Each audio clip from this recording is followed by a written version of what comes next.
everybody. Welcome to the Sharon and Joe Show. My name is Sharon. Hi, everybody. My name is Joe. So if you guys listened to the video I made on Friday, I'll have it linked below if you hadn't heard it.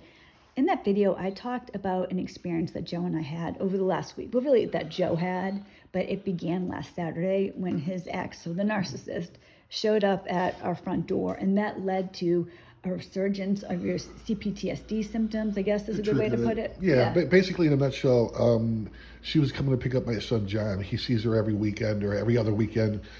She claims that she had called him 8 times and he didn't answer, so she had to go to the door. I still have a restraining order.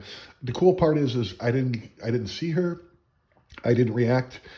Sharon went to the door, and I'll let you explain what happened in a nutshell, just so they know. Yeah, so, we were all, like, Joe's son, my daughter, and myself, we were all in the kitchen, right? Now, his son happened to be on his phone. Like, he was literally watching a video at this time, and I have the same phone that he has. If somebody calls me, it's, like, if I was watching a video and someone called me, it kind of interrupts the call. You have to take care of the call, or you can't finish watching your video. So for her to say that she called 8 times, I just don't believe it. Yeah, leave a comment, you guys, because I was just like, well, maybe, but I don't know how. I do cheapo. I have like this cheap Android, so I don't know how iPhones work. But yeah, so that was. Well, she didn't even explain it. That was just basically what she told my son. So Joe and I and my daughter were in the kitchen, right? His son was right nearby, and our dogs went hysterical. They were going crazy, barking at the front door. So I go over to the front door, and I'm trying to corral the dogs, right? And I think I was like had my arms around the dogs first, and I like looked up at her because I didn't know who it was going to be. So I was thinking, oh, maybe I have to open the door, so I'm just keeping the dogs back. Then I look up at her. And she said to me that to tell so-and-so that she's here. At that moment, I didn't say anything to her. I just turned around and I walked away. But your son came to the door at that point, and he was like, oh, I'm sorry. And he was like getting his mom out of there. So Joe never saw her, which was really, really good because, let's assume that she was there to try to get a reaction out of him or do something. She never saw him. She only saw me and her dog. Well, my dog, now our dog, but it used to be her dog who didn't recognize her. Yeah, I felt she when we went no contact. I had both my sons, our little dog Fiona, and 2 cats, and even her mother was there. But she left all those responsibilities behind. And I felt bad for Fiona, our dog, because she's like a girly girl, and she had a bond, if you want to call it that. Yeah, I don't know how you have a bond with the narcissist, but she was like the female in the house, and and I could tell that she was a little sad when she had gone, kind of confused. But for her not to recognize and know her just tells you, good. That actually really surprised me that she didn't recognize her, because this is actually the second time she's come to the door, and both times I answered the door, and both times it was because the dogs were going crazy. It probably backfired on her, where like. I don't know how narcissism works or anything like that to a degree where I know they're inner landscaping in their minds, but they tend to shoot first and aim later in a lot of times. In this case, I feel like shit if I went up to a house that I lived in and picking up my son while my ex and his significant other are there, and a dog that I had that's barking at me because it doesn't know who I am. So I wonder what happened, but not to the degree. The point is that it unconsciously triggered me. Yeah, and that's what we want to talk about today, because Joe and I have spoken before. We've mentioned this on the channel. Joe and I, that is, have had a enormously different recovery. Mine has been so much easier than Joe's had. And then this past week, which I mentioned in the Friday video, this really set off Joe's CPTSD, where he's not sleeping, he's not eating. He's obviously being affected, and to the point where one night Joe woke me up in the middle of the night, not on purpose, but he was like moaning in his sleep. And when I woke you up and told you it was okay, you looked at me and I knew you weren't there, like you were confused. And that reminded me of a video I watched a few days ago where somebody was talking about, was a psychologist. He was talking about what PTSD does to a person. And he was saying that when somebody's experiencing CPTSD, PTSD, they're there. Like he was talking about this one guy who was 50, and he always dreamed of himself as age 8 because that's when this trauma occurred. So I feel like with Joe, is playing amateur psychologist here, you were there. Like, I think you were there. You weren't where you are now. You were back there, and it was very real to you. You know, the sad part is that I listened to your video. I miss listening to your videos now that you live with me, but I listened to it on Friday, and it made me sad. Like, damn, man, I thought I recovered. You know, I'm not hopeless anymore, and I've been putting in a lot of work. But to see how this could affect me and trying to go easy on myself because, like, I oftentimes forget that this is spiritual warfare involves something much more powerful and bigger than just Joe and how God saved me from this. But there's no like space or time or dimensions when it comes to how these things or this evil energy can affect you. So it was just kind of like picking up the pieces from there, talking to you about it, practicing a little bit of mindfulness before I go to sleep. Hey, I'm here. Today's Saturday. You know, I'm not 5 years ago, and kind of reinforced that to anchor myself into the present moment. And I slept a little bit better yesterday. But this like cascaded into a series of different topics we were just kind of touching base on. Like, well, Sharon's recovery was like a spiritual awakening, man, where it just kind of a moment came by and she ceased it and she immediately got out of her own prison in her head and started helping other people out. Narcissistic awareness, like all that kind of stuff. For me, it took me many moons, many years to recover. But we were wondering, you think there's a difference between like the male or female experience of recovery, like if it's different gender wise? Yeah, that's something that I've always assumed. Well, not always, like ever, this is the thing. When I first started this channel, it was for women. I never thought a man would experience this. It didn't even occur to me. I mean, partly it was because I was just learning about narcissism, so I had no idea, but I thought that. And later, as I started making videos and people would comment or send me emails, I heard from a lot of men, and that shocked me. Like the first man or two, I was like, what? Are you serious? But as it kept coming and they were telling me how horrific it was, I got to the point where, of course, it depends on the person. I think a male experiencing narcissistic abuse is devastated in a way that a woman isn't. Of course, I get it. Like, it depends on who you're talking about. But now, like, knowing Joe, and that's happened to you. It's been very difficult. So I don't know. Is it just Joe and I? Is it men versus women? And thought we could talk a little bit about what some of the differences might be. Yeah, and instead of saying who has it worse or better, it also depends on the level of narcissism that you're dealing with. Like ours, in my case at least, was more towards, well, definitely like antisocial personality and just comorbid conditions. So you got that coupled with some people don't have childhood trauma the way I did. So there's no such thing as complex post-traumatic stress disorder. They're dealing with one event or one situation where I was dealing with my childhood and this abusive entanglement at the same time, and it took time to untangle. One of the not one of the differences, but one of the things I think everybody experiences, I certainly did, and I think you did too. When I was with my ex, I think people just assume other people are like you, or this other person. I didn't know how, I mean, I knew, but I didn't. I always thought my ex could change, or I thought he could be a better person. I thought in his heart he wanted to be a good husband. He wanted to be a good father. Do you think that happened to you too? Did you assume that she was like motherly or was like wanted to be a good wife? My situation was a little bit different. I don't want to delve into it too much. So I met my ex in the recovery program where I was recovering from alcoholism. She had her own addictions. I was serious about staying sober. I was about 25 at the time. I thought she was, but she really wasn't. So Did she tell you that she was? Yeah, of course so. And she'd kind of go through the role and be the actress that she is. So she'd have periods of sobriety, maybe a couple years or a couple months, and then she'd go back out and relapse or hide it from me for a long time. I always thought, like, okay, Joe, you're in recovery too, and this is a gift that God gave you. There's many things that I had to do in order to achieve sobriety, but it is ultimately a gift from God. So I would say go easy on her. It's just like it's a disease. She means well, and maybe she's like manic depressive, or like maybe it's like she got like a mood disorder, like bipolar. So see, that's the same thing. Like you're thinking that she's different than she really is. She could change because if I could change, anybody could change. I had no idea about a maladaptive disorder like this, or something that was malignant that really got off on like hurting you. So you did the same thing I did, and probably a lot of us do. You made decisions based on somebody that she wasn't, but you believed that she was. And I have to admit that I was delusional because the red flags kept showing up over and over, and I, I took that delusion of making a vow to God in my marriage and wanting my kids to not grow up in a broken home the way I did. And it goes back to my childhood that I chased it to the gates of insanity and get close to death and freedom. We could talk about that a little bit. Like one of the differences I believe, and I've heard other people talk about this, and that's why I was like, holy crap, I'm not alone.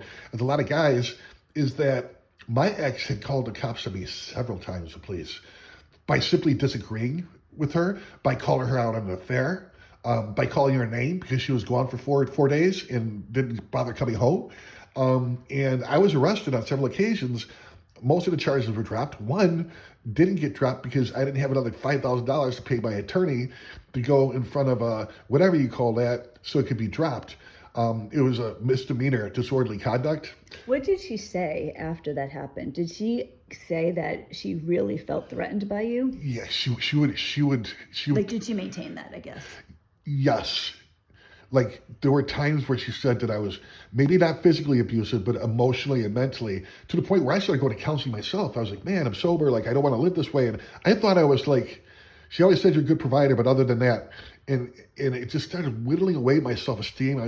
I thought I was, I thought I was abusive. I was like, man, See, Joe. it's like, so weird to me, and I have told Joe this many times, and I just can't imagine, like, I just cannot, that she doesn't know how you really are. I don't know. See, that's the crazy part with narcissism is there were times I would see her go into psychosis where she would just start to go off in do her own thing in her own little world, and other times where sometimes they deal unconsciously, sometimes not. So sometimes like the narcissism is on autopilot. And other times they're damn well aware of what the hell they're doing. That's because they lie and try to hide it because they know it's wrong. They just don't care. See, it really surprised me. This shocked me, and maybe I'm just particularly naive. When the last day my ex and I were together, I ended it that day because he tried to get me arrested. Like that's what it took. However, I thought that was an incredibly rare thing. Now, granted, he said that I beat him up and threw him into the wall. I mean, it was not true. But I've heard since then so many men, almost always, when somebody tells me how bad it was for their recovery, they've been arrested, they've been threatened with arrest to the point. Actually, one of my most popular videos is about that. So I think, I can see it, and you told me, like, the thought that my ex wanted me arrested for something I didn't do was it ended it. It's control, man. The one time she was having an affair and thought it'd be good to get a temporary restraining order on her so that she could have the affair. I remember her own grandmother let me live at her house because I had to still pay the mortgage, the utilities, while she was having an affair. My kids, she'd take to her girlfriend's house, who was a drug addict, to drop them off and go out and this and that, but control. It was about a control tactic and power. And my God, there's a huge difference because in the state of Ohio, if there's a domestic call, somebody's getting arrested. Then they'll ask questions later, and it was bad news, man. And I didn't want to leave my kids because of the condition she was in. I was stuck between a rock and a hard place. Did you think if you left her that you would not see your kids anymore? Because I know, like, this is stereotypical that the woman would get the kids. Was that a fear that you had? No, because I knew she didn't really want the kids. She'd take the kids for a child support check. But my fear was she wasn't a good mother. She wasn't responsible. I remember saying to myself so many times, like, I've got 3 kids and she's the bad egg. She's the one that's the bad example. I was more concerned with my sons, like, roaming the streets till 10, 11 o'clock at night and hanging out with the wrong crowd and not being held responsible or accountable for their grades and being pushed to do the best they could. There was no discipline, structure, or routine at all with her, and it was a huge fear. Did you think that, I guess what I'm wondering is, was there a part of you that thought, you know what, I can do this. I can take the kids, I can raise them myself. Or did you think there's no way she'd fight me nonstop and with putting on the waterworks. There's no way that a judge is going to give me sole custody. And so you felt stuck. I mean, because in a weird way, I wanted to get divorced from my ex several years ago. What stopped me from even going any further was the absolute certainty that my ex would get the kids half the time. And it seemed grossly unfair to me because I love being a mom. I homeschool these kids. Like I losing them half their childhood just was unacceptable.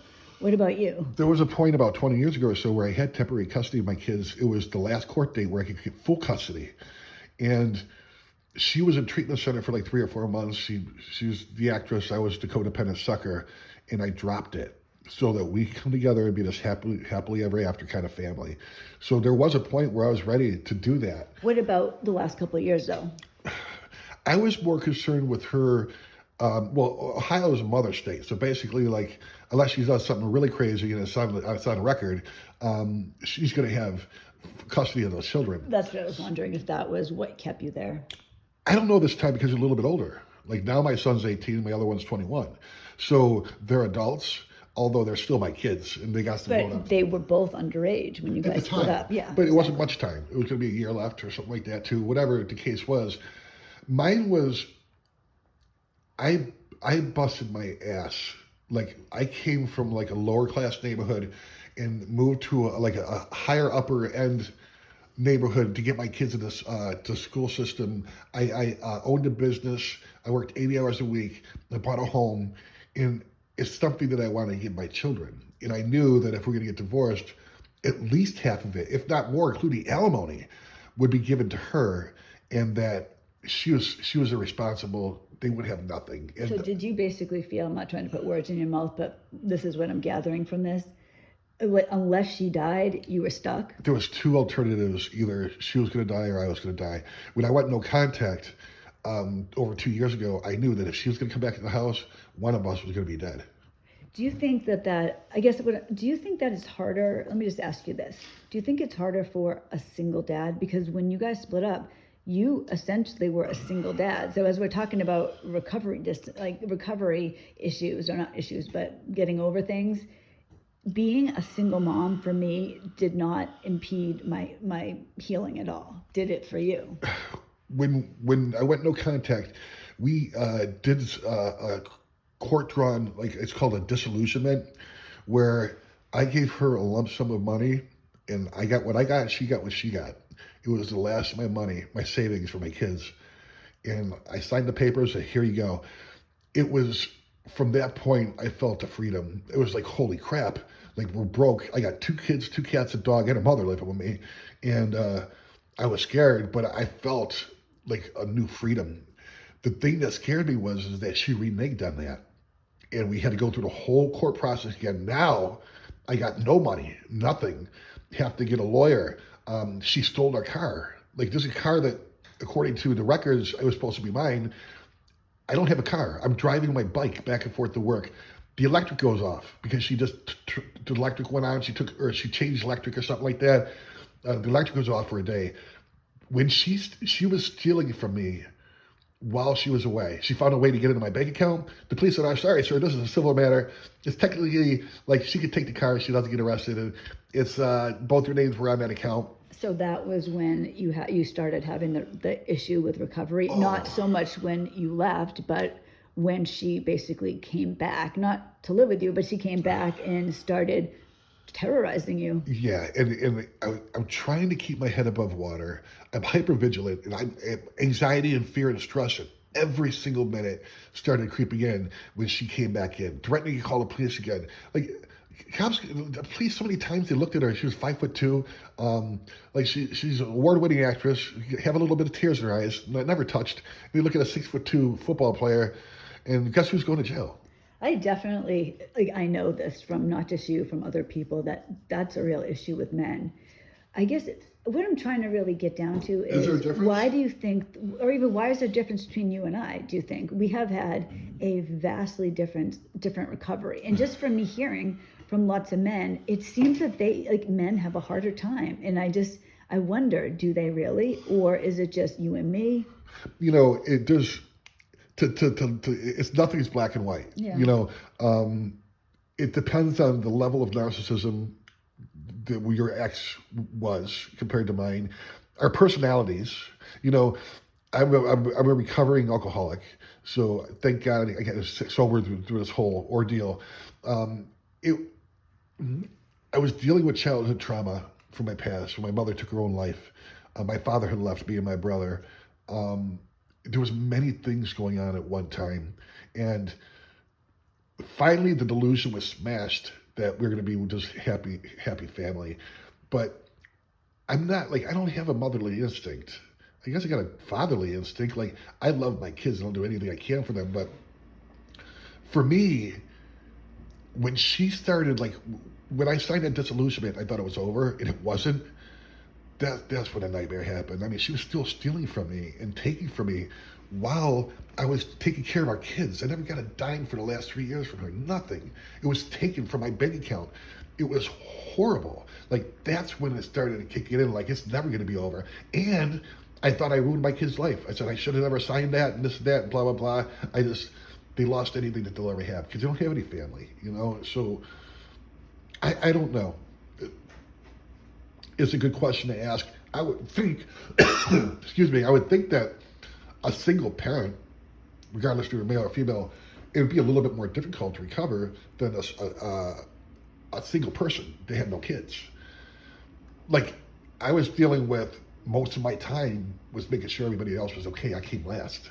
See, I don't know if I 100% agree with I that. don't know either. I don't know if I agree or not agree. I'm just saying, I would think that if you have many more responsibilities on your plate, that it might be a little bit more tricky to do. Not impossible. Yeah. Like I told you there was a freedom that I had after the court document was signed. Yeah.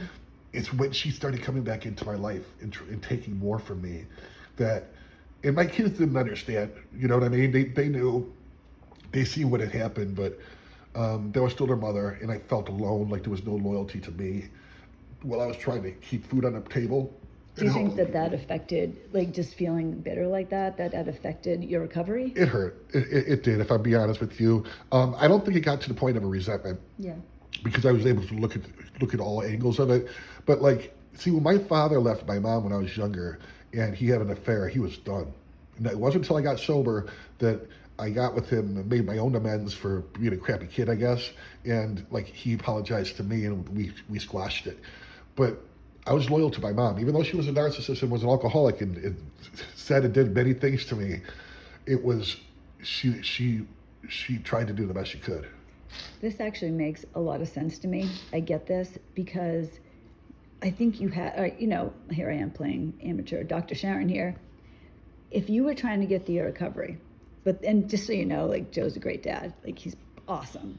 I just wonder if you have this resentment and then you have all this burden on top of you, and at the same time you feel like you've had your life stolen, and why does she still get this or that, and she's able to take things, and it probably just made you feel just like hopeless, like life, there's no point in my life. I don't know if I recovered from the CPTSD, which is just a symptom of the pain, but I can tell you that I recovered from a hopeless state of mind and body and spiritually.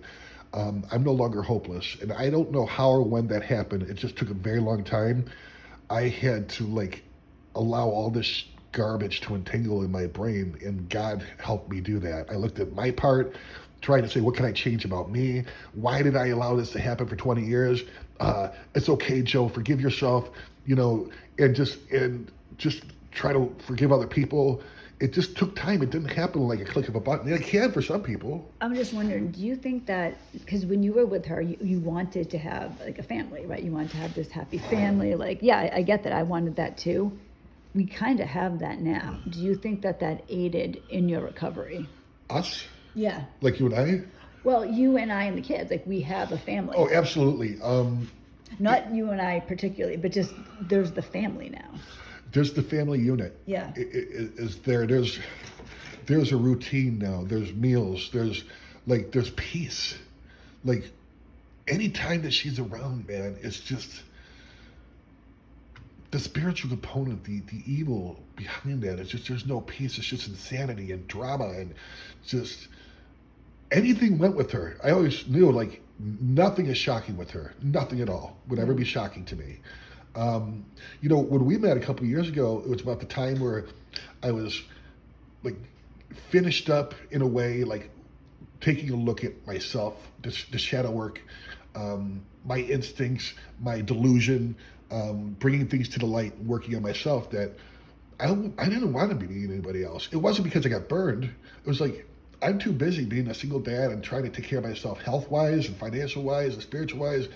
It just didn't make any sense to me. And I knew like our relationship started off as a friendship, nothing more, nothing less. And it was a long distance friendship that cultivated into something that neither one of us were looking for. And I was very concerned with that. I was like, I don't want to switch seats to the Titanic because I was codependent. I don't want to have to need anybody. I was like, if I want to be with somebody, it's because I want to. And the same with them, not because we need, and we're clasping onto each other. And it just, God showed just, his fingerprints were all over it. And I just kind of followed the map and where he led me. And here we are today in this night and day difference. It was God's plan. My best thinking got me entangled with a narcissist for 20 years plus. No, I get that. I guess really, do you think it came down to that you and I have different personalities, or because I do think it's easier. I don't know if easier. I think it's more natural for a woman to be a single parent than a guy to be a single parent. Again, maybe I'm wrong on that. That's because, when I split up with my ex, this was during COVID, and the kids and I recovered together, and it was fantastic. Well, when that happened to me, there was a moment, a brief one, a couple of weeks of freedom. When she stole our car and the electric went off, and she somehow managed to steal another paycheck out of my account, is when I started falling apart. It was just like... Was it just like, because you said earlier that you have hope now. Did you just lose hope at that point? I lost hope. I was like, for whatever reason, if I meant to be punished in this world, I'd rather take it now. But man, it's not good. That set me in a bad spot, man. Like in the middle of the desert. I've seen you in a really bad place before. So the way that you are now, it really is night and day. Yeah. The things we have now are called challenges. I had some major problems in the past, but now like we have choices, we have options. Now I could, like, if there's something that arises, it's like, I ask myself, okay, Joe, is it a catastrophe or is it an inconvenience? Thank God 99.999% of the time it's an inconvenience. It's a little bit easier to see things positively when you're given a little bit of mercy. You know what else? I was just thinking this. I wonder too if it's because you and I, having both been in a different relationship, we're really about, we try to be the best people that we can be without each other. Together, like I know I'm like this, and you are too. I'm very conscious of your love languages. I'm very conscious of how you're acting, and we're careful around each other, I think is what I'm trying to say. We're more mindful. I think that we complement each other. There's a huge respect for people that have gone through this and made it out the other side, and you know that the person is independent, and my independence is based on actually a codependence, but it's on God, that's where it's at. But there's a level of respect and maturity. There's a level of humility. Remember how we said before, like, if we ever met somebody else that was normal, that would never went through this, they would look at me like I'd be giving out the red flags. Like, it would just, okay, how many times did she cheat on you? How many times did she still, how do you explain that to somebody that doesn't know? I just want to say, this is so funny. Joe and I actually did that to each other. Yeah. I'm totally like unconsciously, but Sharon's like, yeah, that silent treatment still sure killed me, Joe. And I was like, well, what was it, like a week or two? Because it was like usually a week or something like that at the most. And she was like, no, 7 months. And in my head, I was like, what the hell's wrong with you? Yes. But then immediately I was like, well, hold on, Joe, because I got to explain to her how she had all these affairs and stole money on my account, and I was still with her. I thought exactly the same thing as this. He told me how she had cheated on him a few times, and I thought to myself, what? How can you possibly? What? No. And it was so funny. So think about that. When you're out of the entanglement. And because I used to want to be married, right? Like I would think, oh, one day eventually, I'm living in some type of fantasy land. I'm going to get married. He's going to meet this great guy, and he's going to be totally fine with the way I acted in a prior relationship. I never even thought it. I'm thinking I was like just going to move on somehow, but that's not how it is. And it's not all peaches and cream either. Like dealing with the symptoms of CPTSD and Sharon seeing me go through that, and knowing too that I've definitely recovered, but in seeing me in pain, yet, and I'm still growing, guys. Like I don't know how old I was emotionally, but I get scared sometimes, our finances and this and that. So I'm kind of tough, like sometimes to get along with. But Sharon kind of knows how to. I don't know. She knows how to make lemonade out of lemons sometimes. Well, the thing about you, Joe, is you have changed tremendously. I mean, you used to tell me all the time, I don't know that I'm going to make it through this. And you were serious. Like, I don't know. Like, you need to prepare that, I'm not going to be in your life because I might not make it through this. And there was a time when you said that, I was like, what? It's so ridiculous. But I realized you were serious. You saw the things that happened to me manifest to me physically, mentally, spiritually. You saw, and you're like, I don't think I believe it unless I witnessed it. If you and I had, remained friends or we were in a long distance relationship, I could never possibly ever have understood the level of pain. And the thing is, lately, especially the last couple of months, you've been night and day different, so different. But I saw you, over the last week, and you didn't even see her, but it was just that she was there. Like, I don't know, like, and we've talked about this being spiritual warfare. So it's not just your ex-wife was there, right? It was the ex-demon, whatever it is, current demon. Well, there's a reason. The Jezebel spirit, is a female. There's a reason why it's named after a female. But it's funny. We'll go into this maybe at a different level. But I think whatever was in my mom, like the generations of garbage she had from her mother, like somehow attached to me, and it manifested again later on in life.